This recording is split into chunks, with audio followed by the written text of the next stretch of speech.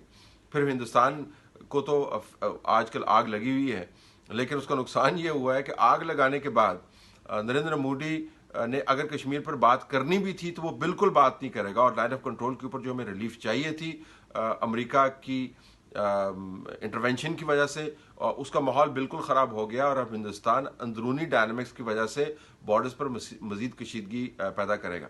لیکن بنیادی بات یہ ہے کہ اگر افغانستان کے اندر امن ہم نہیں ڈیلیور کر پائے تو اسی ٹرمپ کے منہ سے آپ ایسے الفاظ سنیں گے کہ پھر پریشانی ہوگی کہ ہم نے اس کے ساتھ ملاقات کے بعد اتنا ڈھول دھماکہ کیوں کیا. یاد رہے کہ امریکہ کا صدر جو ہے وہ بہت فکل ہے اور اپنے آپ کو یعنی وہ پل میں تولا اور پل میں ماشا ہو جاتا ہے, اور اپنے آپ کو بہت سنجیدگی سے لیتا ہے. اور اس کے ساتھ جو ہاکس بیٹھے ہوئے ہیں وہ پریزیڈنٹ کو بعض باتیں کرنے دیتے ہیں, لیکن اس کے بعد اس کی تشریح ایسی کرتے ہیں کہ جو امریکہ کی پالیسی کے مکمل طور پر تابع نظر آتی ہے. یہ وہی پریزیڈنٹ ہے جس نے نارتھ کوریا کے لیڈر کو راکٹ مین کہا تھا اور کہا تھا کہ میں تمہاری ایسی کی تیسی کر دوں گا, اور پھر اس کے ساتھ ہاتھ بھی ملا رہا تھا. یہ وہی پریزیڈنٹ ہے جو افغانستان میں امن کی بات کر رہا ہے اور یہ بھی کہہ رہا ہے کہ میں ان کو وائپ آؤٹ کر سکتا تھا, لیکن ہم نے کہا جی کہ کیا کرنے کی ضرورت ہے, ہم امن دوسرے طریقوں سے لے آئیں یا نہیں. تو ڈھول ڈھمکا یقیناً کر لیں, سیاسی طور پر اس کو آپ بہت بڑا فیدر ان دا کیپ سمجھ لیں, لیکن پاکستان کی اسٹیبلشمنٹ کے اوپر اب بڑی بھاری ذمہ داری, عمران خان پر نہیں, پاکستان کی اسٹیبلشمنٹ پر بڑی بھاری ذمہ داری ہے کہ جو موڈ امریکہ کے اندر اور توقعات کا انبار امریکہ کے اندر بن گیا ہے اس کو پورا کرنا ہے. اور جب وہ پورا نہیں ہوتا یا اس کے اندر گڑبڑ ہوتی ہے تو تمام کا تمام ملبہ بغیر سوچے سمجھے انہوں نے پاکستان کے اوپر پھینکنا ہے. اس ملبے کے اندر سے پھر ڈھول کی آواز نہیں آئے گی, پھر چیخیں اور کراہیں آئیں گی. اللہ کرے کہ ایسا نہ ہو, لیکن جو تاریخ ہے وہ بڑی واضح ہے. ہم نے ذمہ داری بہت بڑی اپنا لی ہے یہ کہتے ہوئے کہ طالبان کو ہم کے ذریعے پیس ڈیلیور کروائیں گے, اور امریکہ کی توقعات آسمان سے باتیں کر رہی ہیں. اگر یہ توقعات پوری نہیں ہوئیں تو پھر موڈ تبدیل ہوتے دیر نہیں لگے گی.